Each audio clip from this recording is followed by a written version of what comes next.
Excellent. Well, welcome to our final Making Sense of God night.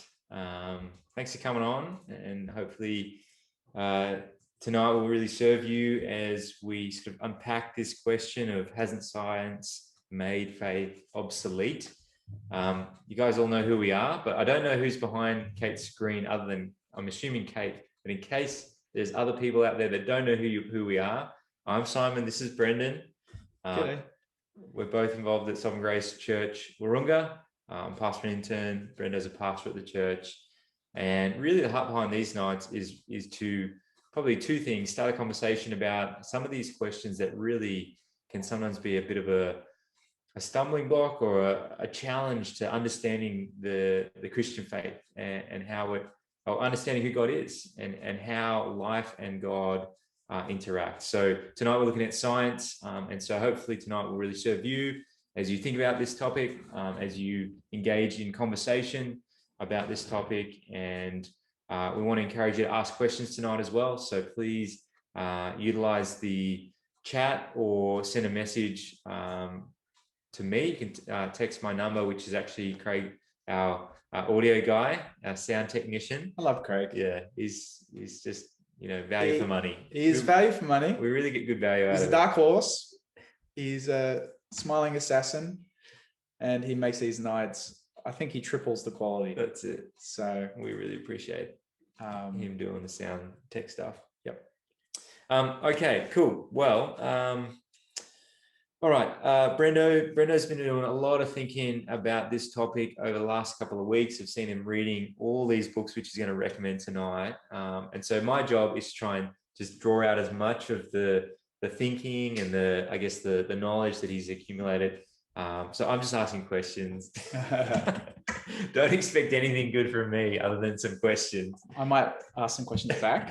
Last time you asked me a question, for those that listened in last time, it got real awkward because I didn't really have an answer. And, it's anyway, good though. So you did great, actually. You were awesome. I'm going to try not to. Yeah, man. I'm going to avoid those questions tonight. Anyway, so Brendo, we've got lots of questions to cover tonight. The first one probably is,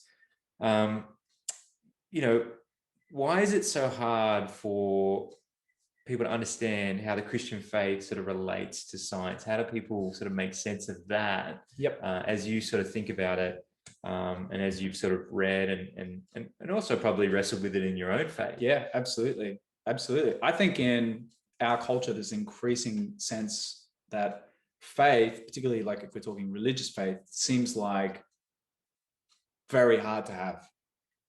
It seems like you have to be basically an idiot to have faith. And I think there's a lot of reasons why we feel that way.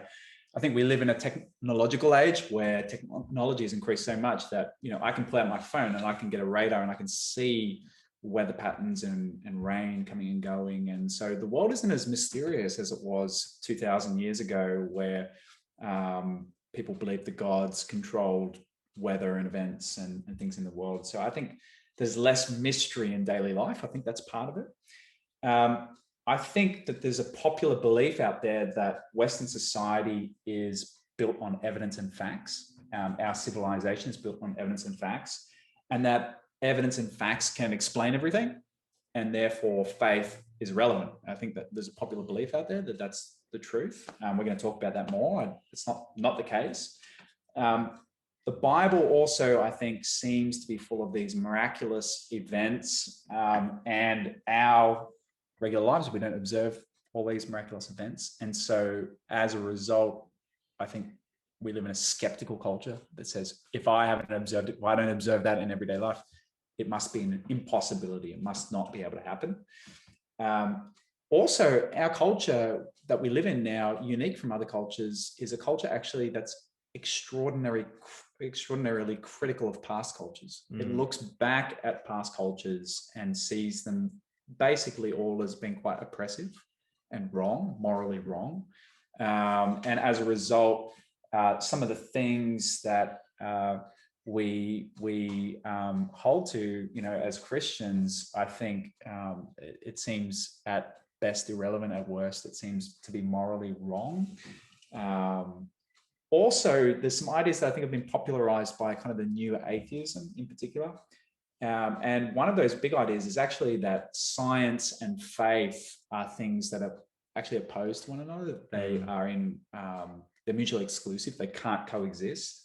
And so I think all those things put together is part of the reason why I think, in our culture, we find this idea of faith to be very difficult to understand.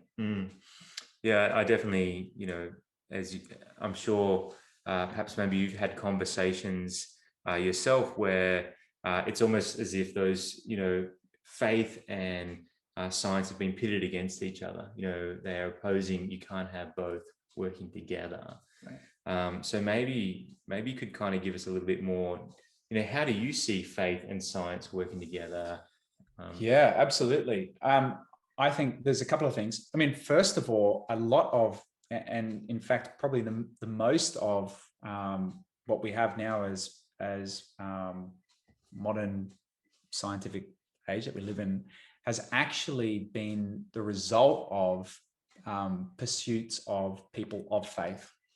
So most modern science actually started with deeply religious people, and often deeply religious Christian people. So you think about big names, from hundreds of years ago in science, names like Kepler or Galileo or Newton, Isaac Newton, all were deeply religious Christian men.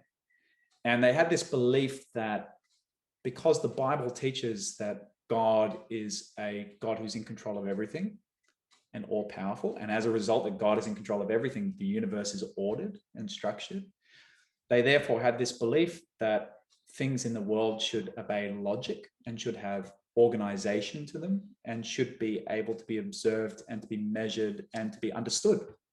So their science came out of their faith, actually, their belief in the God, specifically the God of the Bible. I think there's another issue that even makes that question possible. How do science and faith coexist? And that is that there's this assumption in our culture, and I think I alluded to before, there's this assumption in our culture that actually our secular culture is purely based on evidence, when the truth is all people are actually people of faith. It doesn't matter who you are. And, even just raising this idea of all people being people of faith, some people might be like, feel uncomfortable with that and say, no, I think we're all, people in Western society, in secular culture, by and large, people that don't have faith, aren't religious per se. I'm not talking about being religious. I'm talking about having faith, believing in things that aren't scientifically provable. And so many of the underpinnings of our whole culture and society are pinned on things that are simply matters of faith that are not provable. So let me give you some examples of those. A biggest one, just to kick things off, would be human rights. It is not possible to scientifically prove that human rights exist. And yet the vast majority of us deeply believe in human rights. Capitalism, it's a faith-based system. It's an ethical framework, for structuring society. It's not scientifically provable. And yet there's these things that we deeply believe in as people that are bedrocks of our society that are actually based on faith and not based on science per se. I think the other issue that really complicates things and makes this question of how can science and faith coexist, because I think we have to realize that science is actually at its base, really observing things that happen in the world, observing how the natural world, has come about or how it operates and trying to understand them. And then technology is applying the things that we observe to come up with new solutions. Now, I think part of the problem we have and part of the reason why we think that actually science can understand everything is actually sometimes evolutionary theory gets confused with atheism, which is actually a worldview. It's not possible to scientifically prove whether God exists or not. It's not possible also to explain the origin of life from evolutionary theory. So evolutionary theory, people can understand it to mean a whole variety of different things, but in its simplest sense, evolutionary theory is the idea that through a process of natural selection, creatures, biological living organisms, the weak amongst them are naturally selected. They disappear because of inherent weaknesses. And those that develop mutations that have some sort of benefit to them as a species survive. The strong survive and the weak are eliminated. But it's actually, evolutionary theory is something that describes things that are already living and how they interact. It cannot, by definition, explain where life came from in the first place. The only way you can explain where life came from in the first place is to have some sort of faith-based belief. You either believe that behind everything, ultimate reality is just the universe itself, what we see, and that would be an atheistic belief structure or an atheistic worldview, or you choose to believe that behind everything that exists in the universe is God, and that is a theistic worldview, a theistic belief structure. They're both faith-based systems, but I think so often people confuse and conflate, mix together atheism and evolutionary theory science when actually they're two different things altogether. And I think that's part of the reason we get confused with this question: how do faith and science fit together? Yeah, I think as I'm listening to you, it's really helpful, excuse me, just the way that you sort of unpack that in a little bit more detail. One of the questions that people might be wrestling with, and I guess like we're Christians, so the way that we're even understanding the world that we live in is looking at it through a biblical lens. Right. So if we look to Genesis, right, because you're talking about origins of life, if we look to Genesis, how do we make sense of what we read in Genesis and what we read in a science textbook, or perhaps maybe what we were taught at school? Because unless someone sitting on this Zoom call has actually done some extended study in science beyond school, right, most of us are probably building it off our high school level, right, science and this sort of stuff, and then what other stuff we might have gone and read. But no, it's a great question. Like, and I think, you know, a lot of people find themselves in a sort of pickle when it comes to understanding Genesis, or even dismiss therefore Christian faith out of hand, because maybe they read Genesis, or they've heard some things about Genesis,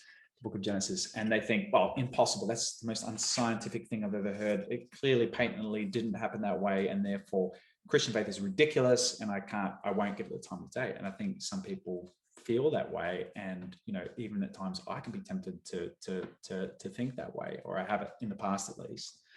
And I think there's a few issues here. I think first and foremost, you need to understand that the book of Genesis was written, you know, some 4,000 years ago, and it was written by people in a place in a very different culture to ours.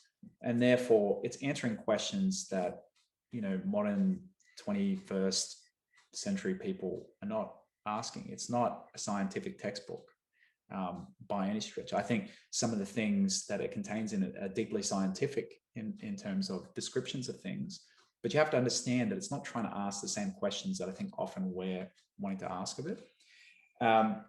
Another issue is that you have to realize that the Bible is actually a collection of 66 books, and that it contains a whole variety of different genres of writing, different styles of writing and things. And that really matters, you know, because it contains things like metaphor and common turns of phrase and expression. You know, part of the way people get caught up in a lot of these discussions is they're saying, well, do you take the Bible literally or not?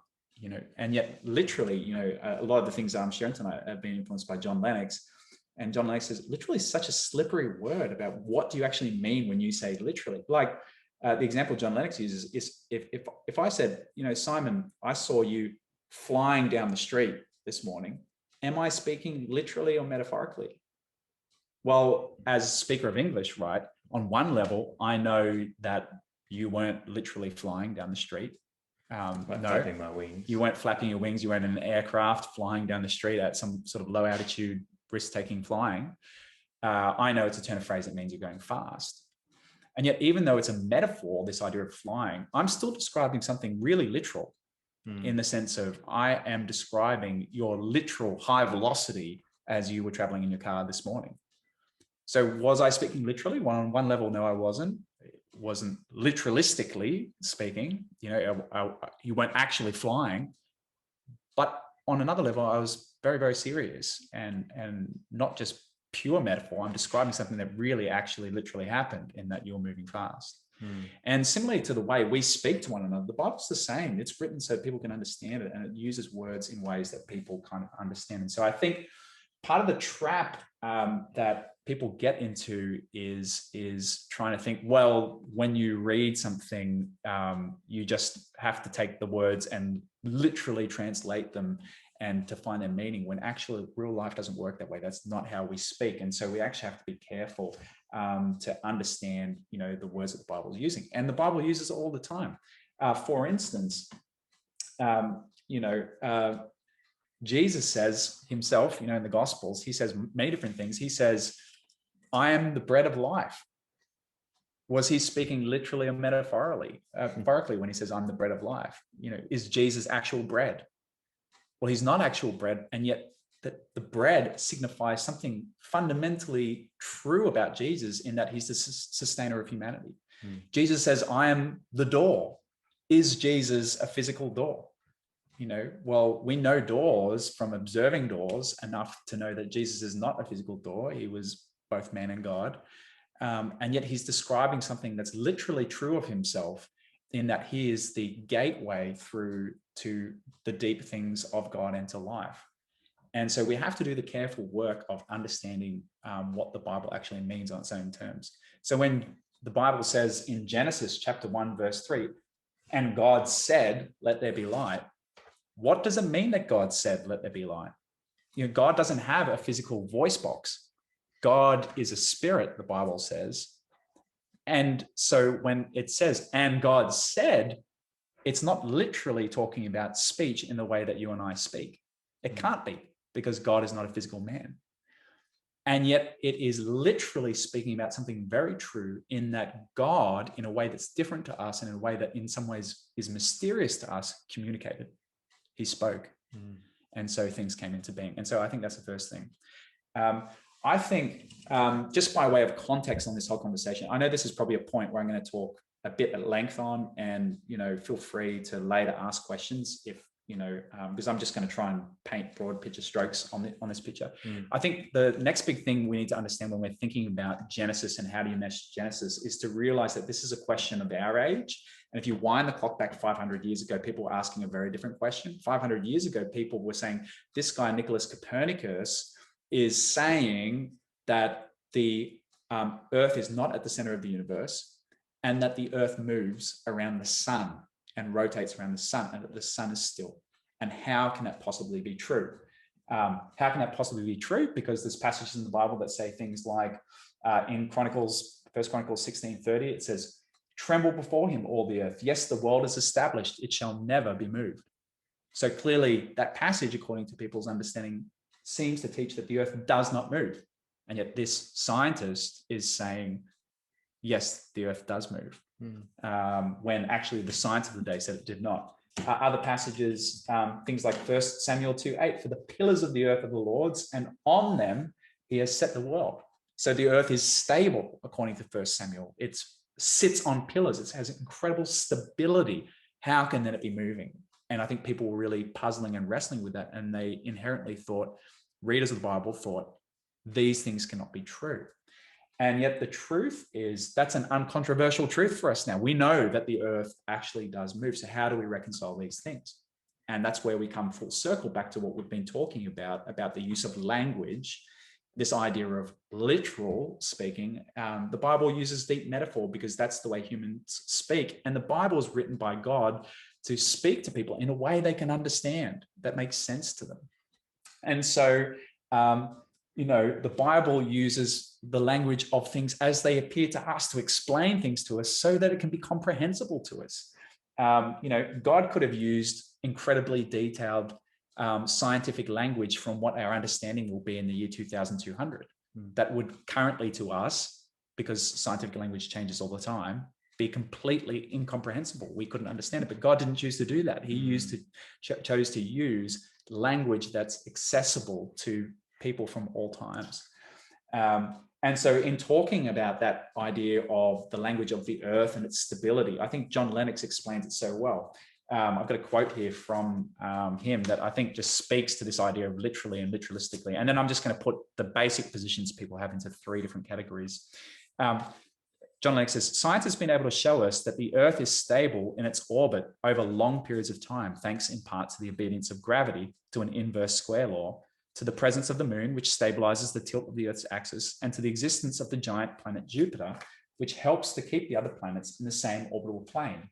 It is, if you wish, a literal or true stability, even though it does not make sense to understand the word stability literalistically as referring to motionlessness. And so what John Lennox is saying, taking this issue of the movement of the earth, which was the big issue 500 years ago, the Bible is using language to communicate things crystal clear to people of all time, that the earth is stable, that it's resting on its foundations. And that is literally true, even though it's not to be taken literalistically, because it's describing things in a manner that people can understand. And I think that's the beautiful, timeless truth of the Bible, is that it is true, but it's written in a way that's accessible to people. And so it uses language like we use language.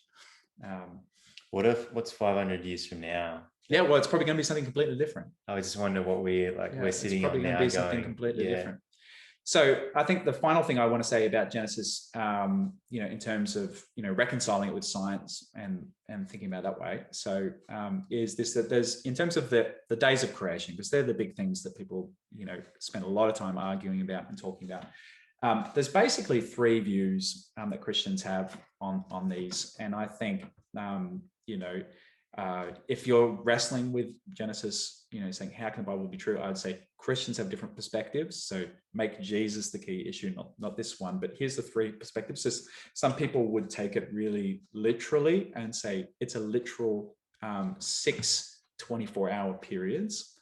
And that's what Genesis is describing. And so that's one possibility that people have that, seems to possibly counter what the scientific record shows. I think that's pretty uncontroversial, that scientific record seems to suggest the world's pretty young. It's about 4 billion years old.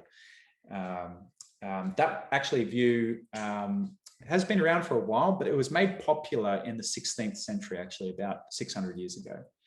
The second view would be more the time periods view. There's this idea that the days reflect 6 periods of time per se. There's a passage, 2 Peter 3, verse 8 says that to the Lord, 1,000 years is like a day, and a day is like 1,000 years. The Lord's outside of time, so possibly it's referring to 6 periods of time.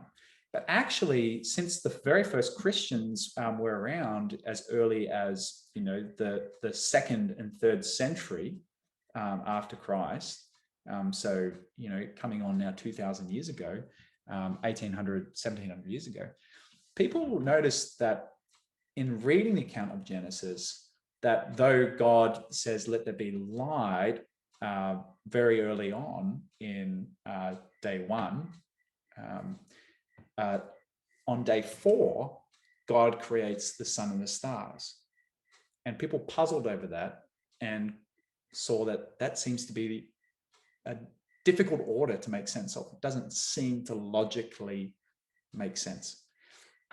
And so for well over 1,000 years, another common way to understand what Genesis 1 is teaching is that it's not describing things in terms of chronological order, but it's actually describing things in terms of logical order, in terms of form.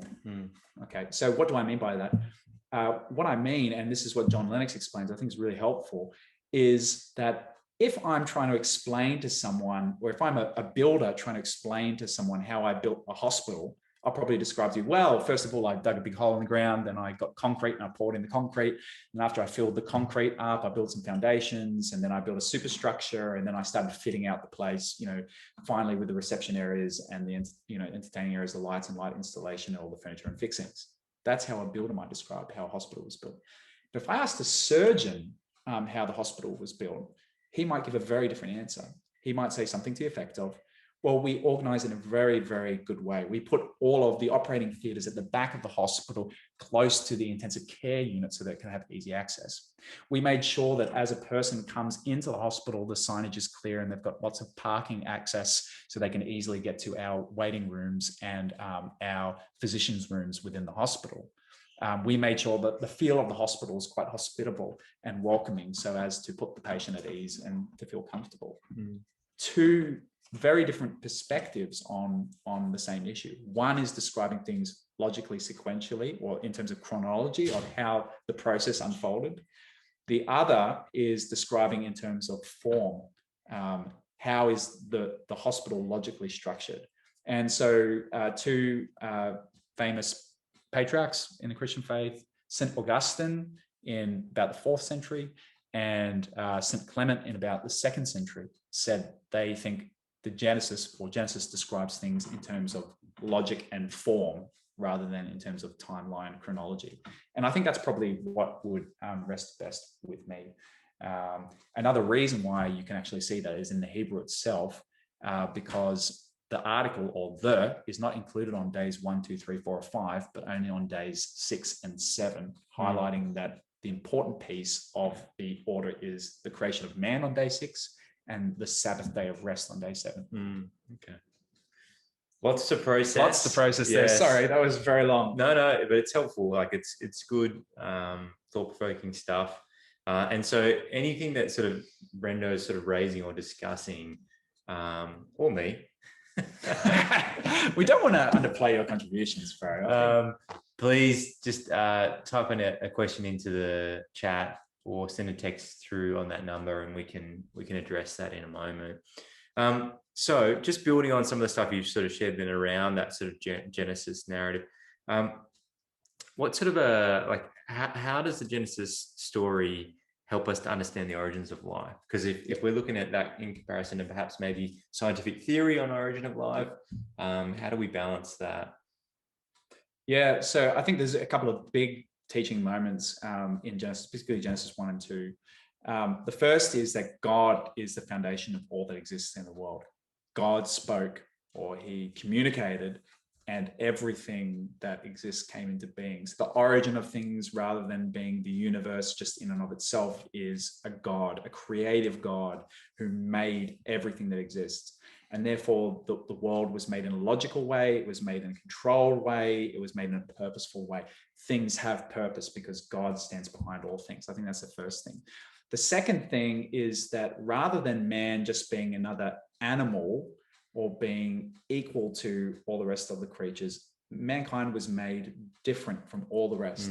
Mankind, according to the scripture, according to the Bible, was made uniquely in God's very own image, and therefore different, distinct, to have a relationship with God, to reflect God, to be God's representative, to have a different level of dignity from all the other creatures on the earth, to have sovereign rule and reign over the earth, to exist in, again, a relationship with God. And so mankind is unique, is different, and has a clear purpose by God to know him, enjoy him forever. And that's one of the things that I think in our secular culture we grasp with, is where does the value of people come from? What makes us different? But secondly, thirdly, God, as a result of man turning his back on God and rejecting God's fatherly creation of everything, his purpose for everything, decided to take control of himself and reject God's sovereign rule and reign. And as a result, God cursed the world that we live in, and the world is plagued by death, decay, brokenness, pain, and misery. And it's the fruit of a brokenness between who we were always purposed to be related to, and that's God himself. And so I think they're the big teaching moments in the Bible, in the book of Genesis. That's really the thrust of Genesis. And specifically on the back of that, that God hasn't just left mankind and the world to itself, that God intends to restore it by promising again and again and again that he will create a people, and that he will send ultimately a deliverer to come and rescue them.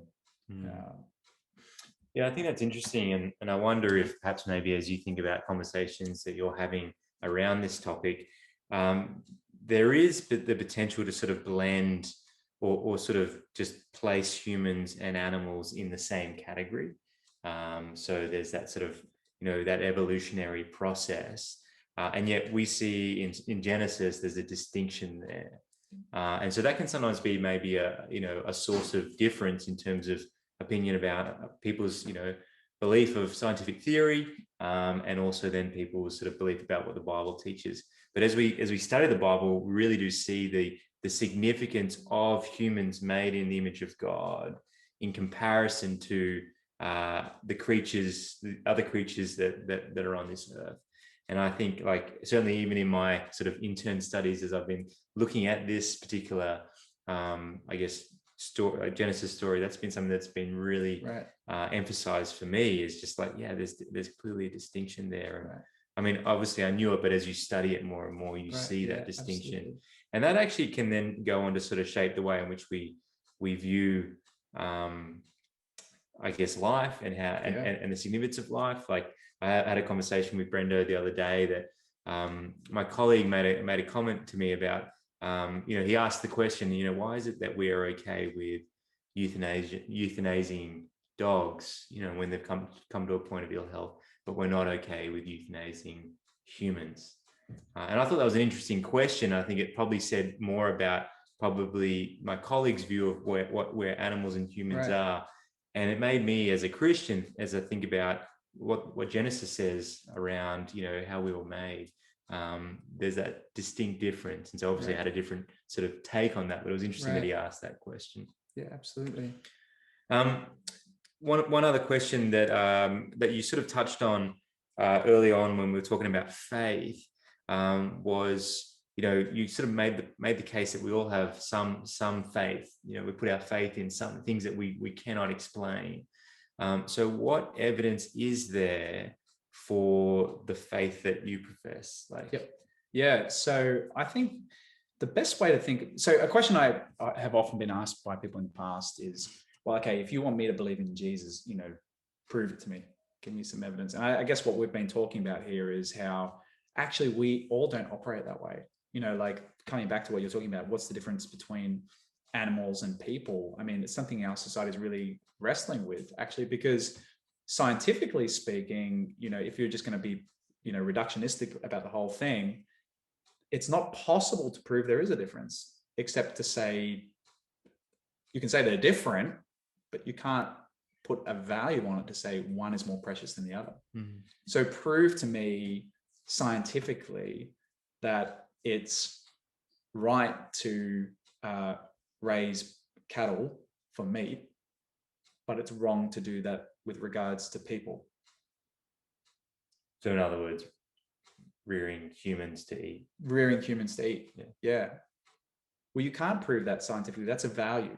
I think I haven't met anyone before that is advocating for raising humans for meat. Don't get me wrong. I think the thought is terrifying, but it's impossible to prove it, because that is a value. And yet all of us intrinsically believe it. That's not right. So there's a whole raft of things we actually believe that are not scientifically provable.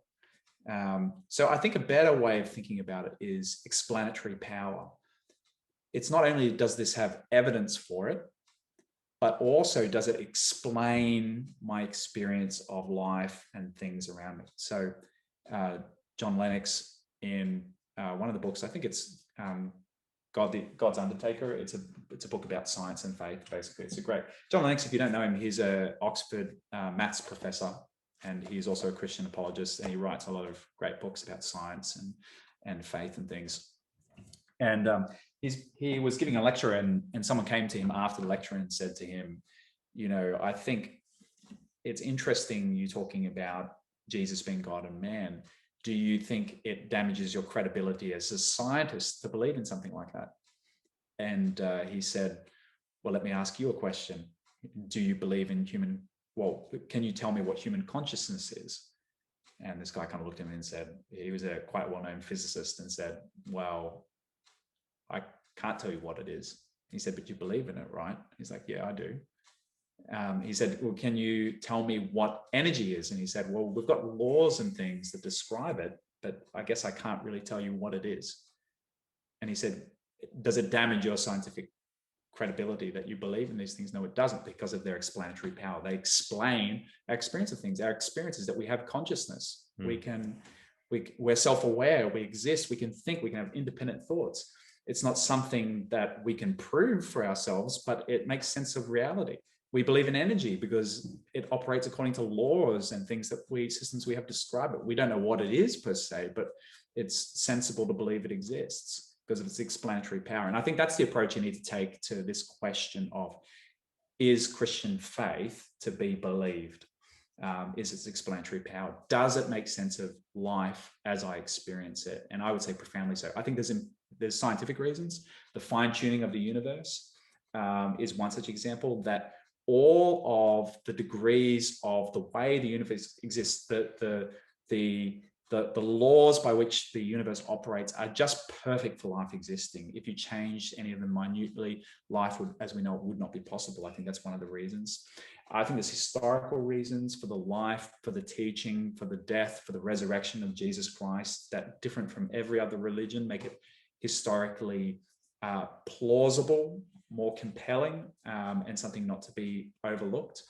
I think there's intellectual reasons for believing in Christian faith.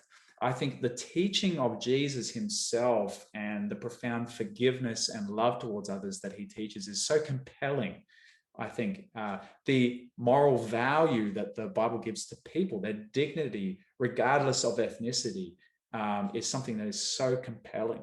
The message of grace through Jesus alone, despite the sinfulness of people, that God chooses to forgive and accept those who simply trust in him, and that he would send Christ to die in their place that they could know him, I think is so intellectually compelling. And lastly, I think there's experiential reasons to believe in the gospel and Christian faith. The way I've seen the gospel and the message of Jesus completely transform a person's life and change them from someone whose life was completely a mess to completely oriented towards loving God and doing good towards others.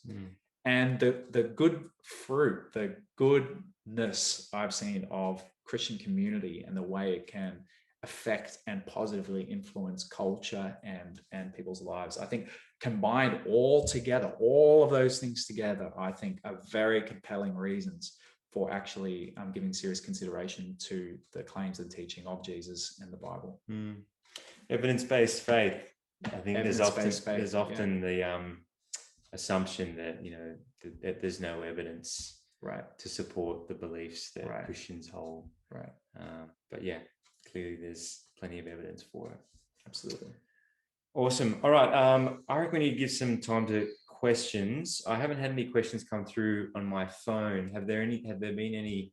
There's no questions on the chat either. So now's your chance. If you have a question, send it through. Anything that was discussed, and maybe anything that you wanted to raise while they're maybe thinking about a question. Yeah, I mean, I want to raise. Tell you what I want to raise. I want to raise these books. Why don't we use this as a good time to plug good books? So maybe you're listening to this and you're like, you know what, this is interesting. I haven't thought about a lot of this stuff before, probably because I don't get paid to think about all this stuff. Like, you clearly have a lot of time on your hands. Yeah, true.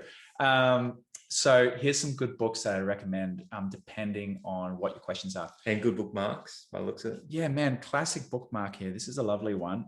Oh, maybe not. It's got pictures of me on it, me and my wife. It's, decent pictures, but one of those photo booth things. Okay, Making Sense of God by Tim Keller. This is the where the name of the series comes from. There's a really good chapter in this book, chapter 2, Isn't Religion Based on Faith and Secularism on Evidence? And Tim Keller just really unpacks that and helps you understand more that actually we can't even as people prove that we're not insane. Something as simple as that.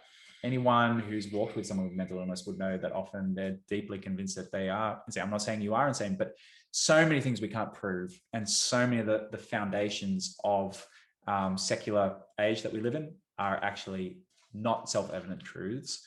but are faith-based positions that we all hold to, or a lot of people hold to. Secondly, 2 books by John Lennox, that maths professor I was telling you about before from Oxford. First is God's Undertaker, Has Science Buried God? Really excellent book about science and faith together. And then 7 Days That Divide the World, looking at the book of Genesis in particular and how you can understand that as a Christian. The last one I probably suggest that I didn't put on this list, I didn't bring a copy with me, is if you just kind of maybe thinking, hey, what's a really good book to just get my hands around the issue of what's the historical evidence for Jesus? Is that something I can take seriously? There's a well-known, he started his life as a historian, ancient historian / academic, and now he's in pastoral ministry, John Dixon. And he's got a book called The Skeptic's Guide to Jesus. And that's probably the best book I've read, just about the historical facts, things that you can know about Jesus and his life from the perspective of a historian. So there's some recommendations to get you started. That's great. Some good recommendations. All right. So we've got a question. The question is, as a Christian, can people believe in evolution, or can Christians believe in evolution? Maybe that saying that God started the process of evolution. Right. Yeah. So there's this common idea out there that that you have to take your pick. You know, I think we were touching on that before. You either believe in God or you believe in evolution. And I think what we've been talking about is how science and philosophy have got themselves a bit muddled, and people have been mixing up belief in evolutionary theory with atheism as a worldview and as a philosophy, which is not provable scientifically. So they're 2 very different things. So can you believe in evolution and be a Christian? Absolutely, you can. Some people would use the word theistic evolution to describe that. So the idea that not just that God kicked off a process, because the God of the Bible isn't a deistic God. That's the idea of deism, is that God is this kind of like force who's distant and removed from the earth, whereas the Bible pictures a God who's intimately involved in the earth, you know, present, involved in all the minor details that happen everywhere, a sovereign God of infinite knowledge and power. So theistic evolution is the idea that God is sovereign and in control of and uses the means of evolution. So in some ways, this idea of choosing between God and choosing between evolution, it's kind of similar to trying to say, well, how do you explain the existence of the Ford motor car? Take your pick. You either have to believe in Henry Ford or you have to believe in the Ford production line. Which one will it be? Take your pick. And that seems crazy, isn't it? You know, we know that both are true. You know, it's Henry Ford as the inventor, but also the production line that he invented. It's, you know, agent and mechanism, you know. And I think that's the same perspective, Christian perspective on this. Now, I'll read you a quote actually just on that topic of evolution and things. I don't probably agree with everything that this particular Christian believes in, but this is a very eminent biologist. His name is Francis Collins. He's actually the head of the Human Genome Project. And so he's one of the most acclaimed biologists, and he's a committed Christian at the same time. And this is Francis Collins talking about around the time of his conversion to Christianity, alongside his study of science and biology. He said, "I found this elegant evidence of the relatedness of all living things an occasion of awe, and came to see this as the master plan of the same Almighty who caused the universe to come into being and set its physical parameters just precisely right to allow the creation of stars, planets, and heavy elements and life itself. Without knowing its name at the time, I settled comfortably into a synthesis generally referred to as theistic evolution, a position I find enormously satisfying to this day." And so there's Francis Collins saying that he basically, as he looked about the interconnectedness of all things, came to worship God, seeing behind everything a master plan of a God who sovereignly is in control of everything. That's great. Feel free to ask a question off the back of that. I think one's coming. There is one that I've just received, but is there another one coming? All right.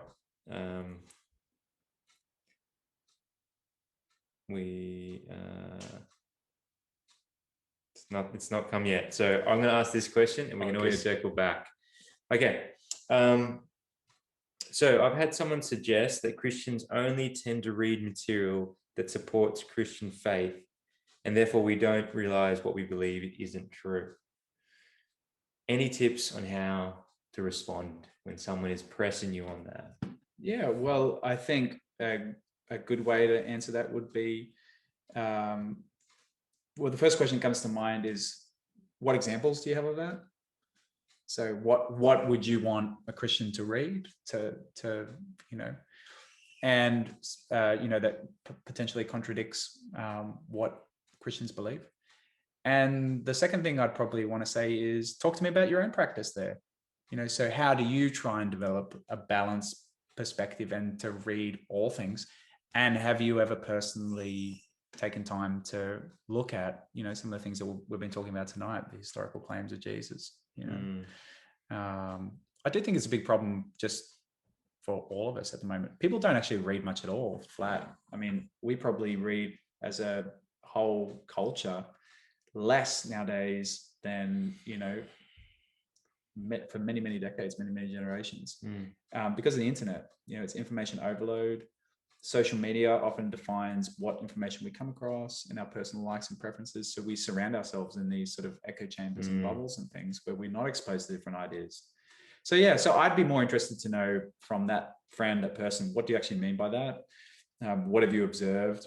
What's the thing that you would want, if I'm a Christian friend, me to read that I haven't read, that you would see as contradicting? And then how about for yourself? What have you read of Christianity to understand that, or are you perhaps surrounding yourself only with a certain type of thinking as well? Yeah, look, I think I would say, like, there's like sometimes that might be a true claim that, like, oh, we haven't read widely on a particular issue, but all people do it. Yeah, and it's sort of like, okay, well, it's a great opportunity actually. All right, well, let's engage in some of the content that you're reading, and why don't you engage in some of the content that I'm reading, and let's start a conversation. I think if someone's actually open to engaging in different people's ideas, and I think that's great. But sometimes it could actually be not really a question as much as a comment, to say, hey, I think if you read a little wider, you'd realize maybe you're a bit silly for believing what you do. That's definitely the way some people can be asking it. I mean, I remember, it seems so dated now, but I remember I was at uni and some guy, the Dan Brown, the Da Vinci Code had just come out. And I think some people get muddled that it's like a work of, it's not actually fiction. Historical. I remember a guy saying to me, he didn't say this, he was a bit ruder, but he said, have you heard of the Da Vinci Code? This was at uni, by the way. And I said, yeah, I have. And he's like, well, your stuff then, aren't you, as a Christian? And I thought to myself, mate, it's a work of fiction.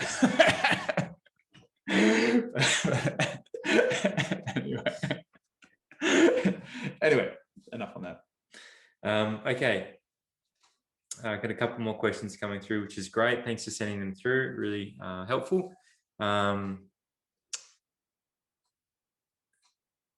Okay.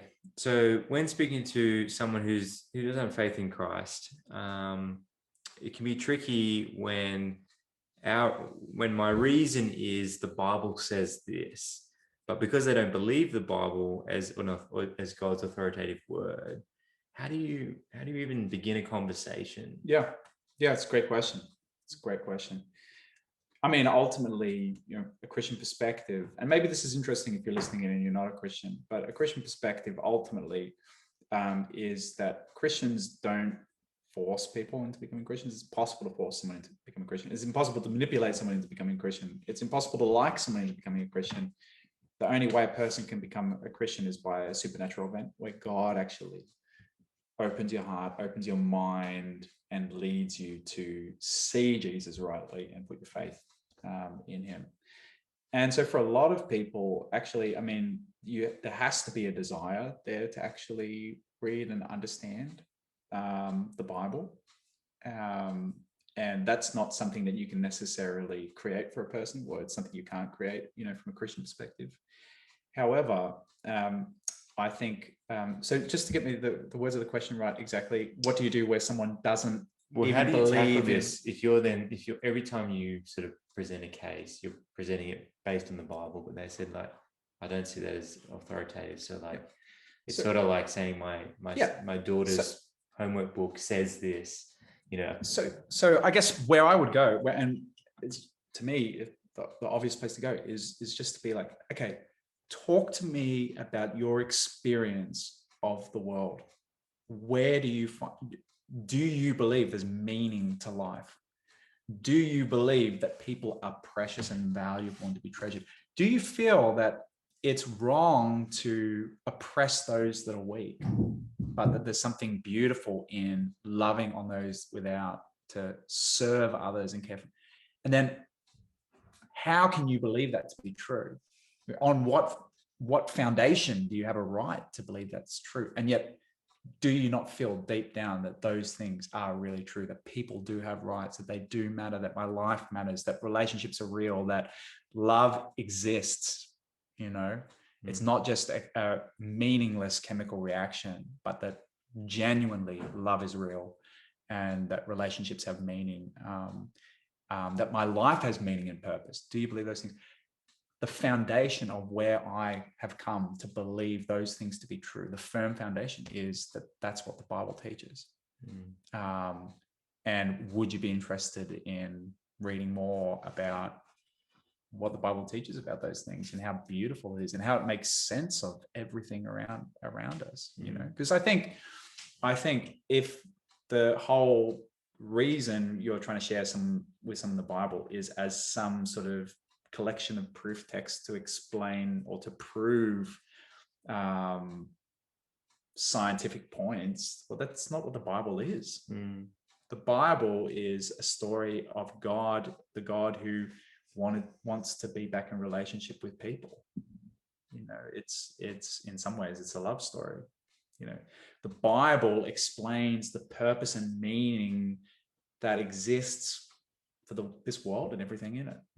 So that's why you read the Bible, to learn more about those things, to learn more about God, to learn more about the purpose for which you are made.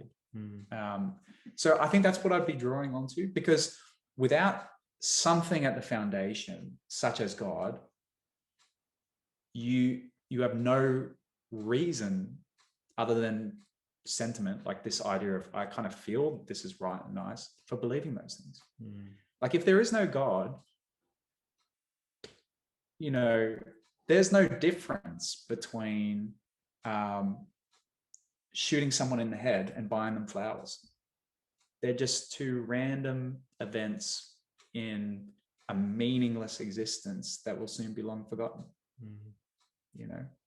And I think that's something that our culture is actually grappling with, is that beyond this shared sense of what feels right to us as a culture, like collectively, there's certain things that we feel are right. Like, we feel it's right to protect children and to disapprove of incest and to disapprove of pedophilia. We feel collectively that's right. But beyond that, we don't actually have any firm reason to believe it is right. No more than we have a reason to believe it's right that a lion should hunt creatures that are weaker than it. That's a reality of the universe we live in. So I think our culture is really wrestling with that. But I think people deeply feel that things do matter. And that's probably where I'd want to appeal and say, have you ever wondered, and where do they get that basis from? And where do you get the basis? And have you considered that there might be firm reasons for believing those things to be true? That's helpful. We've got a few questions, but I think this one will be good to tackle. How would Adam and Eve fit into the theistic evolution view, since evolution believes that humans developed from monkeys? Right. Yep. Can you unpack that? I would say there's different perspectives on this. And I would say this is probably an example of where Francis Collins and I would have a different perspective. So Francis Collins would say that God was sovereign over a purpose of evolution. And at some point in history, you know, monkeys became a separate species of people, a race of humans, and that was God creating out of the earth Adam, the first Adam, who was actually a person, and the first Eve, who was actually a person. The rest were humanoids and so on and so forth, not actually people. That could be indwelt by the Holy Spirit, that had immortal souls and so on and so forth. So that would be one line of thinking with it. I don't think, from my thinking, that is what sits most comfortably with me. I think the fact, as a Christian, you have to believe in the incarnation, that God became flesh in the person of Jesus Christ. And in that sense, that God kind of intervened in the earth to create a person, so to speak, in a mysterious way that we'll never understand. My personal perspective would be, in the same way that God did that for Jesus Christ, he also did it for Adam and Eve, to make them different from the rest of creation, to make them actually as people. Now, you have to believe in that to be a Christian, not the physical Adam and Eve, but definitely as it comes to the incarnation, you have to believe that. I'm just trying to get my head around a little bit, but it sounds quite similar though to the view you just said there, where he's sort of saying like there's an evolution process, but at some mysterious point, there's a transition from monkey to human. Similar, but different in the sense of, I'm saying it seems better to say God as a distinct creation made a man and made a woman as a special creation, distinct and different from all the rest of his creatures, as Adam and Eve. Okay. And that is somewhat akin to the incarnation of Jesus, obviously not the same, but in the sense that God directly intervening in a different way to have a special creation of people. I think for me, there's two reasons why. One, that seems to fit a bit more neatly with the way the Bible describes how God went about creating Adam and Eve. And secondly, in my mind, it preserves the distinction of people from animals, that people are not just at one step of change from animals, but that people are completely different creatures from animals. Which, you know, as I was saying, as I studied Genesis as part of my study, like that, you know, it's very, in my mind, it's very clear that distinction that's established early in the first few chapters of Genesis, just that distinction between humans and animals. Yep. So I guess as a Christian, if you're wrestling with this, and it's good to be wrestling, how do you make sense of what the Bible actually teaches on that? So yeah, it's helpful to get your thoughts on that. It's good. All right, last question. Not really about science, but could you explain a bit more about how in Genesis creation is in logical order rather than chronological order, i.e., so was the world made in different order to what the Bible says it is? So in a way, but I guess actually no, because what we're saying is the Bible is saying something very different than trying to give a chronological order. So we're not saying that the Bible is, or the world is made something different. We're trying to say this is actually what was in the author's time, the author's intent when they're trying to describe how the earth was made, that they weren't trying to describe a chronological order of things, but they were more akin to a doctor trying to describe how a hospital was formed. That the logic of what is being described is a logic of form, a logical form, rather than a chronological form, if that makes sense. So different from the builder who's saying, day one, I dug a hole, then I filled the hole with concrete. They're the doctor saying, well, this is a hospital that was designed first and foremost with operating suites to be of easy access to and convenience to doctors, to be welcoming so that the car park, leads naturally into the foyer and so on and so forth. Two different ways of thinking. And although it can be a little bit difficult, it's hard for us to get our head around such a different way of describing things because we're from such a strong Western secular culture. There's a very specific and detailed way of doing history. We do history, and order really matters. Not every generation and every culture thinks about telling history in the same way. Events for a lot of culture matter more than the order in which those events are told. And we actually do the same sometimes when we're telling stories. We actually see this play out in the Gospels all the time. The Gospels do not give the same chronological order of events in and around the cross. They do not. They have different chronologies, different ordering of events, because it's not trying to tell events chronologically. It still is it accurate history? Absolutely. Is it God's word as a Christian? Absolutely it is. It's inerrant without mistake.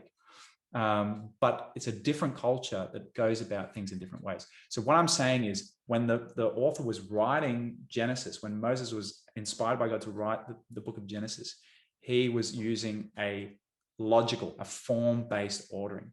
So in this understanding, days 1, 2, and 3 are about forming of the earth. So in days 1, 2, and 3, light is separated from dark. In days 1, 2, and 3, the waters are separated from the earth, so the earth is filled.